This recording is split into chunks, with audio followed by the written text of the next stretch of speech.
अस्ति बिहा गरेर तैँले हो त्यो बोका कति पर्छ अमर वो मूल्य 4 लाख रुपया 3,90,000 गफ त दे होइन मा कसम 3,90,000 मस्त भाइ त्यो सिडीमा पुगेर आउनु पर्ने भयो अबे उकालो चाहिँ उकालो हेर्न है यस्तो उकालो ये बाफ रे साथीहरु अब दौ पनि भयो हामी पनि अब अहिलेसम्म बाहिर जाने सोचेको छैन यही गरेर देखाउनु पर्छ भन्ने सोच राखेरै गरिरहेका छौं उस आज ह्यापी बर्थडे कसको We are Subisu Internet. Subisu Gig Fiber, exceeding expectation.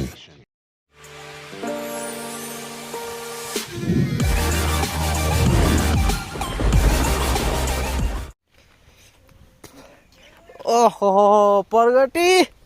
के छ खबर ठीक छ नाम के हो गर कान्छा तेरो मेरो नाम थापा कस छोरा होस् म प्रकाशको वा कहाँ जान लाग्यो दोकान तेरो अस्ति नको क्यामेरा खोइ त अस्ति नै फोटो खिच्नेवाला क्यामेरा कस्तो क्यामेरा अस्ति नै थियो त खिचेक फोटो खिच्छु भन्थेस् त खै त नि छैन मेरो छँदै छ घरमा मेरो बिग्रिया छ क्यामेरा ए कति वर्ष भइस म 4 वर्ष ओहो अस्ति बिहा गरेर तैँले हो ए कहाँबाट बिहा गरिस् ए बिहा भएको थियो बिहा गरिस् अरू दिन के छ खबर तेरो ठीक छ कहाँ जान्लाइस् बजार किन बर्थडेमा कसको बर्थडे हो गर्न ओहो ल हिँड अब तर म अगाडि पछाडि गफ गर्दै हिँड तेरो स्कुलको म्यामहरू आछन् तँलाई हान्ने मन अब तँ स्कुल गइनस् नि आज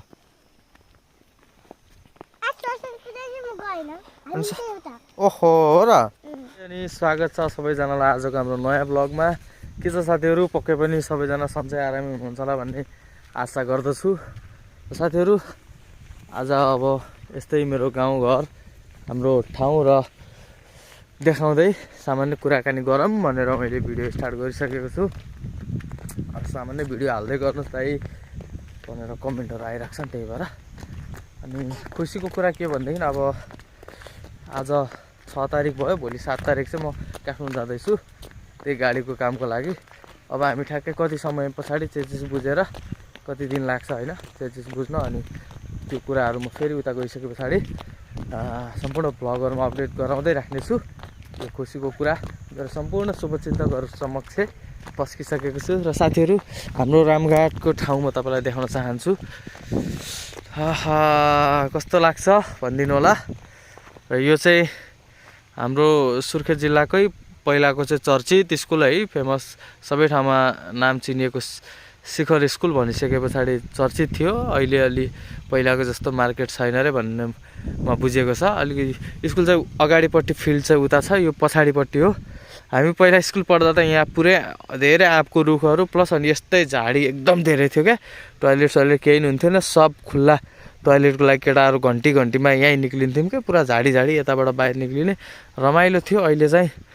कस्तो आफू स्कुल पढ्दा चाहिँ रमाइलो लाग्थ्यो अहिले अब यत्रो राम्रो भइसकेर पनि के रमाइलो होला र भने जस्तो लाग्छ र अहिले चाहिँ यो आइएससिएजी भन्नेवाला क्लास पनि यहाँ पढाइ हुँदो रहेछ होइन 3 वर्षवाला त्यसैको विद्यार्थीहरूले गरेको काम होला यो सायद पुरै साग सब्जी लगाइएको छ र अगाडि ग्राउन्ड पनि ठुलो छ यो चाहिँ ठुलो बिल्डिङ छ होइन क्याम्पसको उतापट्टि चाहिँ स्कुलको लागि त्यो 10 सम्म उता छ 11 12 ब्याचलरको पनि यहीँ पढ्छन् कि माथि थपेर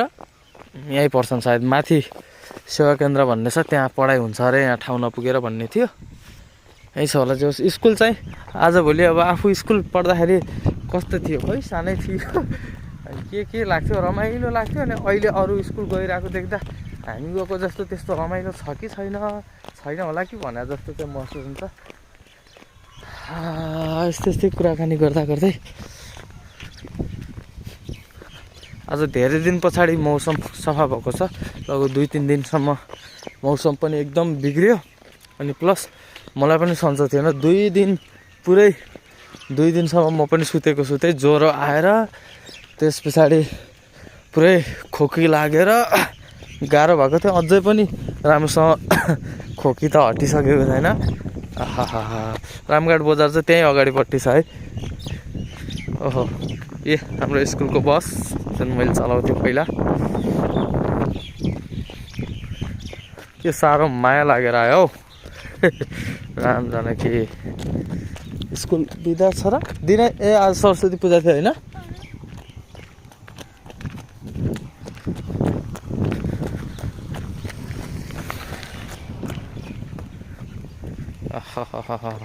गाउँ एक्सिडेन्ट पछाडि चाहिँ बनाइएको थियो, त्यही भएर सो अलिकति अर्कै देखिएको रहेछ। यो स्टिकर चिप्काएर झिल्के बनाइएको रहेछ।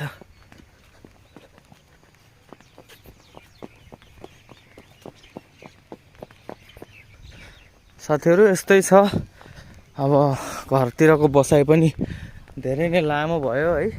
लामो भयो तर रमाइलो नै भयो, राम्रै भयो। किनभनेदेखि घरतिर काम पनि गरियो होइन, पारिवारिक समय पनि बिताउन पाइयो, राम्रो भयो। काम पनि भयो, आफू नभएको भयो यति धेरै काम पनि हुन्थेन। किनभने अब कसको जिम्मामा छोड्ने होइन, धेरै कामहरू थियो नि त। त्यसले गर्दाखेरि झ्याउ हुन्थ्यो भनेर अनि ठ्याक्कै गाडी पनि बिक्री भयो। त्यस पछाडि बसियो अनि अब जान त अन्त पनि गइन्थ्यो होला, टिप्पर ट्रक जहाँ पनि चलाउन जान सकिन्थ्यो। तर अब धेरै भयो प्रतीक्षामा बसेको। अनि अहिले काम पनि गरौँ र त्यही कन्टेनर ट्रकमा जानुपर्छ भनेर चाहिँ बसेको थिएँ। दिदा पूजामा आउँदै गर्छ है डुगर अब। र अहिले चाहिँ हामी मेरो अङ्कलको घरमा जान लाग्यो। खासमा भान्जीको बर्थडे छ क्या आज, त्यही भएर चाहिँ जान लाग्थ्यौँ। अनि यसो हाम्रो गाउँठाउँ देखाउँदै कुराकानी गरिहालौँ भनेर अनि ब्लग गराइरह हो मैले। सो हेर्दै राख्नु होला। हाम्रो परिवारमा के भन्छ, घरमा अलिकति नानीलाई सन्चो छैन क्या, छोरीलाई पनि। अनि यो फेरि चिसो हुन्छ, हावा चल्छ, त्यही भएर यताउता नडुलाउँ रातिमा भनेर अनि बुढी छोरीहरू चाहिँ घरमै बसेको छ। अनि मम्मी सबैजनाहरू यता आएको छौँ। रामघाट बजार देखिन्छ। हाम्रो रामघाट भनेको चाहिँ उपत्यका जस्तो नै हो, उपत्यका नै हो। चारैतिर पहाड देख्न सक्नुहुन्छ। यता पनि पहाड छ, यता पनि पहाड छ, चारैतिर पहाड छ। सुर्खेत भनेको पहाड पनि छ र तराई जस्तो ठाउँ पनि छ, त्यहाँ पनि देख्न सक्नुहुन्छ। यता सबैतिर चारैतिरबाट पहाडले घेरेको छ। अनि बिचमा चाहिँ यस्तो समथर ठाउँ छ। रामघाटको 1 नम्बर वडा नम्बर छ परबाट, अनि 9 नम्बर यता पर्छ है, पूर्वदेखि पश्चिमसम्म पर्छ। 1 देखि 9 नम्बरसम्म सबै ठाउँमा यस्तै समथर भूभाग छ क्या, रमाइलो छ। यहाँनिर एनसेलको टावर पनि छ। खै के यस्तो पनि ब्लग हुँदो रहेछ र भनेर जस्तो धेरै मान्छेको हेरेर आउँछ। यस्तै हुन्छ यार, सिम्पल ब्लग हुन्छ होइन। सो आज एउटा ट्राई गरिदिउँ न त कस्तो बन्दो रहेछ। सो हामी आइसकेका छौँ। उस आज ह्याप्पी बर्थडे कसको? यस्तो मेकअप कसले गरिदिएछ फेरि? गर्न ओहो मास पाक्दै रहेछ त, सेतै छ त। पारीको बाजे व्यवस्था करुणा ह्याप्पी बर्थडे कसको हो त आज? ल ल ल होइन गरे गफ दिने। भान्जीको बर्थडे चाहिँ खानापिना पाक्दै रहेछ, एकछिन पछाडि हुने भयो। त्यही भएर एकछिन बजारतिर पनि पुगेर आइदिउँ भनेर चिया खानु पऱ्यो क्या।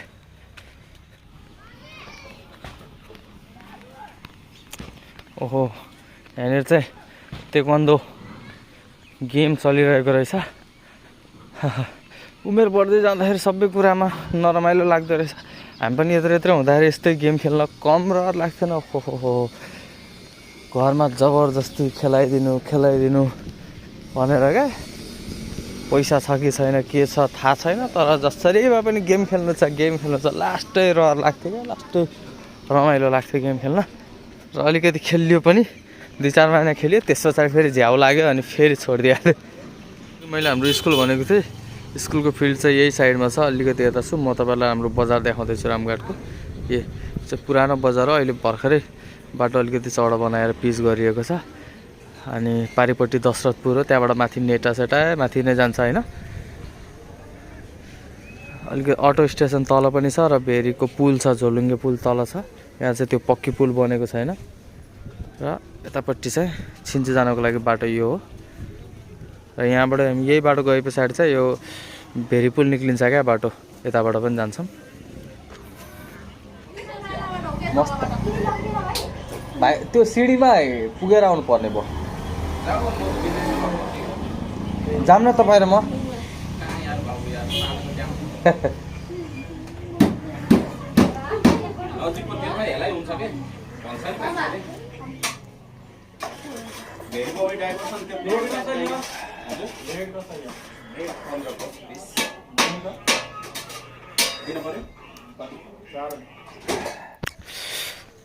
चिया खाएर हिँड्यो आमा अमर तिम्रो बाख्रा हो सबै बयर बाख्रा रहेछ है त्यो बोका हो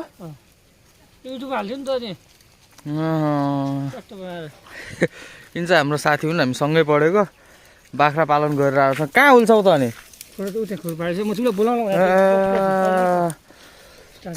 त्यो बोका कति पर्छ अमर मूल्य 4 लाख रुपियाँ 3,90,000 गफ त दे होइन कसम 3,90,000 यो बोकाको किन महँगो हुन्छ धेरै पैसा 2.5 लाख 3 लाख किन पर्छ यिनलाई यो 100% फुल बोइड हो यसको फाइदा के हो के भने यसको मासु बेचेर पैसा असुल हुन्छ यो यसको मासु बिक्री गरेर भन्दा पनि दोस्त यसको कस्तो हुन्छ भने यसको अहिले बिउमै बिक्री भइरहेको पार्टीहरू होइन अनि पछाडि यसको चाहिँ उसको लागि के यो अहिले ब्रिडको लागि यसको मासु लोकल भन्दा ठ्याक्कै 25% बढी पर्छ तल बढ्छ यसको 25-30% के लोकल पालेर कति केजी होला यो 1 कुइन्टलको छ 1 कुइन्टल हेर यो बच्चा जन्माउनु भयो क्या यो पनि त्यस्तै छ क्या ए ल ल राम्रो छ कतिवटा छन् बाख्रा अहिले अहिले थोरै छन् भर्खर स्टार्ट हो 10वटा छन् राम्रो रहेछ राम्रो हाल्न लाग्छ यहाँ पार्टी पनि हालेर हाल्नु खोर यहाँ हालेपछि तिमीलाई बोलाउँछु म ल ल ल ल ल राम्रो रहेछ म त्यहाँ कहाँ सिडी छ अरे नि त भेरीसम्म पुग्ने हेर्न जाऊँ भनेर क्या भर्खरै सँगै पढाएको साथीसँग भेट भयो जोस् अहिले चाहिँ धेरै मान्छेहरू यो कृषिमा लागिरहेछन् के बाख्रा पाल्ने त्यस पछाडि भैँसी पाल्ने है यस्तो कामहरूमा धेरैजना लागिरहेको देखिन्छ र हाम्रो रामघाटमा पनि अहिले धेरैवटा कृषि फार्म छन् बाख्रा फार्म भैँसी फार्महरू चाहिँ टन्नै छन् गाई फार्महरू अब गरम भन्ने अब नेपालमै गर्न त धेरै नै गाह्रो छ किनभनेदेखि धेरै समस्याहरू छन् अब सबै कुरा समेट्न त सकिन्न तर पनि मान्छेहरूले हिम्मत नहारेर गरौँ आफ्नै ठाउँमा गरौँ किन बाहिर जाने भनेर चाहिँ जोस देखाइरहेको हुन्छन् र अब हामी पनि अब अहिलेसम्म बाहिर जाने सोचिएको छैन यहीँ गरेर देखाउनुपर्छ भन्ने सोच राखेरै गरिरहेका छौँ त्यो आमा 3,90,000 ल 4 लाख अराउन्डको बोका हो भने यार साथीले होला पनि किनभने ठुलै थियो नि त त्यो त होइन 2.5-3 लाख त नर्मली पर्छ र यहाँनिर चाहिँ आफ्नै ठाउँ नजिक कता यस्तो भेरी छ नि त म यहाँ साइडमा त भेरी छ र यो भेरीमा जानको लागि चट्ट सिँढीहरू बनाइएको छ अरे अनि भाइरल भएछ अरे त टिकटक बनाउने भनेर भन्नुभयो त्यहाँ चाहिँ खाँदाखेरि अङ्कलले ल पुगेर आइदिउँ न त कन्टेन्ट मिल गयो भनेर आइदिएँ क्या म पनि सो म देखाउँदै गर्छु तपाईँलाई होइन एकैछिनमा आउँछु सायद म यहीँनिरै होला यहाँ तलतिर चाहिँ भेरी छ ऊ रामघाट जस्त्रपुर जोड्ने भेरी पुल चाहिँ ऊ त्यहाँ छ झोलुङ्गे पुल होइन यहीँ नजिकैबाट छ होला है मान्छेहरू अझै पनि होलान् भन्नुहुन्थ्यो सायद बेलुका हुनलाई चाहिँ अहिले नहुन सक्छन् अब यही रहेछ सायद म पनि यहाँ आएको थिइनँ आफ्नै गाउँठाउँ भए पनि थाहा थिएन र आज थाहा पाउनु बित्तिकै गइदिउँ न त कन्टेन्ट मिल गयो भनेर खुसी भएर दौडे ओहो त राम्रो रहेछ यो चाहिँ खास किन बनाइएको रहेछ भन्दाखेरि यहाँ अहिले भेरीबाट सिँचाइको लागि पानी तानिएको छ क्या अनि पानी तानिसके पछाडि तल त्यो मोटरहरू चलाउनको लागि आउने जाने गरिराख्नुपर्छ नि त अनि त्यही समस्या यहाँ बाटै नभएपछि कसरी आउने जाने गर्ने होइन त्यसैको लागि यो बनाइएको हो अरे सिँढी चाहिँ अनि अहिले सबैजना मान्छेहरू चाहिँ आउने फोटो खिच्ने टिकटक बनाउने गरेर चाहिँ अनि भाइरल सिँढी भनेर चाहिँ बनाइदिएर अहिले त जे पनि भाइरल छ राम्रो बाटो भयो भाइरल टिकटक बनाएर हालेपछि जता नि भाइरल तर राम्रो बनेको रहेछ ओहो उकालो भेरी तपाईँले देख्न सक्नुहुन्छ खतरा छ यहाँनिर भेरी ओह जान त जाने यस्तो ओह्रालो आउँदाखेरि चाहिँ कसरी आउने त उकालो या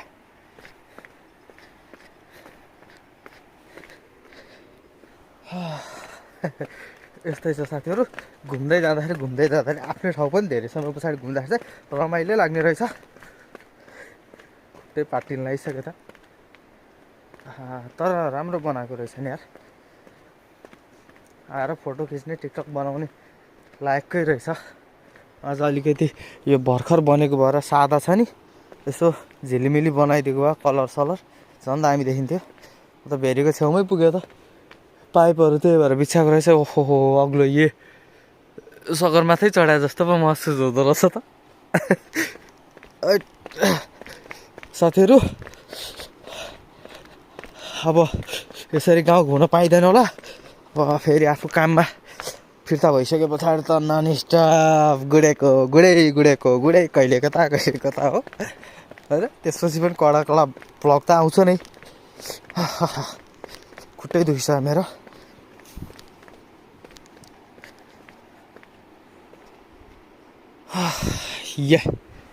पछाडि यति तल झरिसकेँ म अहिले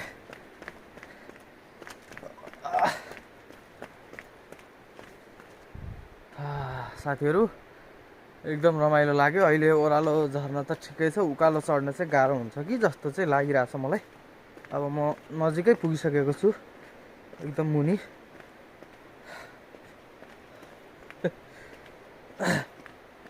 र साथीहरू तपाईँहरूलाई हाम्रो गाउँठाउँ कस्तो लाग्यो कृपया कमेन्ट गरिदिनु होला है तर मलाई चाहिँ जति गरे पनि जति जे गरे पनि आफ्नो गाउँठाउँ छोडेर चाहिँ कहीँ पनि जान मन छैन क्या मान्छेलाई पैसा कमाएर है सहरमा गएर बस्नु छ होइन काठमाडौँमा गएर बस्नु छ नभए अन्त कतै के तराईतिर गएर बस्नु छ तर मलाई चाहिँ हाम्रो ठाउँमा होइन सिँचाइको व्यवस्था नभए पनि र धेरै विकास नभए पनि जे जस्तो भए पनि आफू जन्मेको हुर्केको ठाउँ चाहिँ छोडेर जानै मन छैन क्या कतै पनि जे गर्ने हो बाँचुन्जेल यहीँ बाँच्ने हो यहीँ मर्ने हो भन्ने चाहिँ लाग्छ सो कस्तो लाग्यो हाम्रो गाउँठाउँ यसो भनिदिनु होला मैले सबै कुरा देखाएर अब म पुगिसकेँ फेरि नदीमा त्यहाँनिर प्रतीक्षालय पनि रहेछ यहाँनिर चाहिँ अब यो त्यसैको लागि अफिस होला क्या पानीको मिटरहरू चलाउनको लागि फेरिमा माछा मार्ने टोली पनि छ कि क्या अलिकति र अहिले चाहिँ यो हिउँदको समयमा अब पानी बढेको हुँदैन भेरी एकदम सानो देखिन्छ सानो नै छ अहिले बर्खामा त यहाँसम्म आउँछ एकदम ठुलो देखिन्छ बर्खामा चाहिँ किनभने सबै ठाउँबाट खोलाहरू मिसिएर ठुलो आउँछ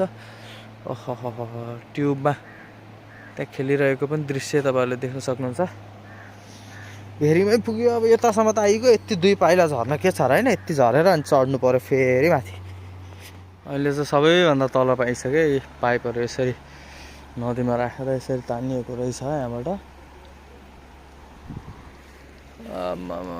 उकालो त धेरै छ त अहिले त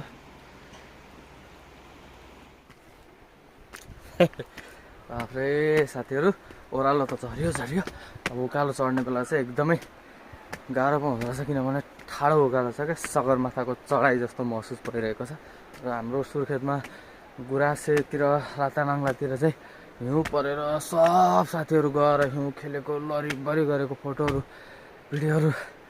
भाइरल छ आफूलाई 2 दिन अगाडिबाट सन्चो नभएको भएर म चाहिँ गइनँ किनभने रुगाखोकी लागिरहेको थियो ज्वरो आइरहेको थियो जाने हिउँ खेलाउनु गयो भने त मुस्किल हुन्छ भनेर गइनँ नत्र जाने विचार थियो अहिलेसम्म हिउँ खेल्न पाइएको छैन पोहोर परार पनि उता दैलेखतिर चल्दाखेरि हिउँ परेको बेलामा ठ्याक्कै हिँड्न पाइएन अहिलेसम्म देखेको छैन अबै उकालो चाहिँ उकालो हेर्न है यस्तो उकालो अङ्कल धौ पो हुनु रहेछ त है यो कहिलेबाट बनेको सिडी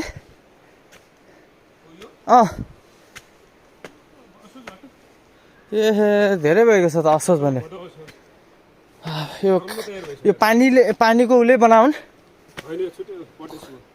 परदेशको ए केसको लागि बनाउनु त्यो खास यो सबले आउजात राम्रो छ नि बनाएको यो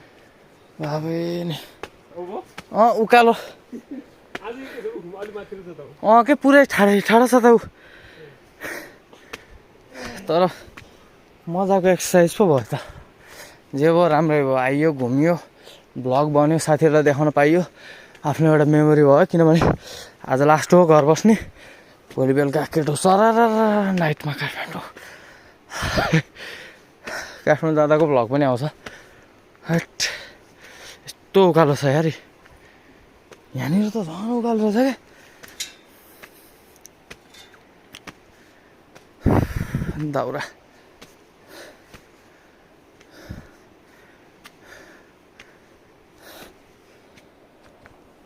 अब एकछिन आधामा आइयो तर अझै धेरै बाँकी छ धेरै उकालो पनि छ साथीहरू यस्तै घुम्दा घुम्दै यताउता कुराकानी गर्दा गर्दै आजको भिडियो पनि अब धेरै लामो नगरौँ कति हुन्छ 12-15 मिनट बढीमा 20 मिनटभन्दा बढी लामो त झ्याउ पनि लाग्छ फेरि हेर्न होइन त्यतिसम्मको चाहिँ हेर्न सक्नुहुन्छ तपाईँहरूले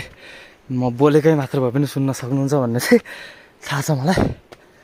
एकछिन यो उकालो कटे पछाडि चाहिँ बोल्छु किनभने आवाज रोकिसक्यो के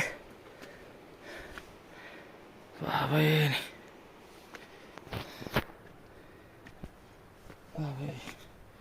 पुरै ठाडो छ त सिडी पनि लास्ट दुःख दिउँ कि क्या हो एकछिन त बाबै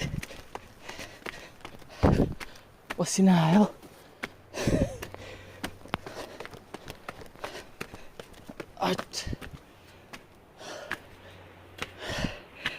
घुँडा टेक्दै बडो मुस्किलले उकालो काट्न सफल भयो सक्यो यहाँबाट लगभग यहाँबाट चाहिँ सम्झनै छ बाफ्रे साथीहरू अब दौ पनि भयो जस राम्रो लाग्यो मलाई चाहिँ रमाइलो लाग्यो तपाईँहरूलाई कस्तो लाग्यो कमेन्ट गरिदिनु होला र अब हामी आशा गरौँ छिट्टै झिल्के गाडीको साथमा दामी दामी भ्लगहरू आउनेछ अब अहिलेलाई बेलुका पनि हुन्ला छुट्टिन्छु सबैजनालाई अहिलेसम्म भिडियो हेर्नुभएको लागि धेरै धेरै धन्यवाद जहाँ हुनुहुन्छ सुरक्षित रहनु होला धन्यवाद जय नेपाल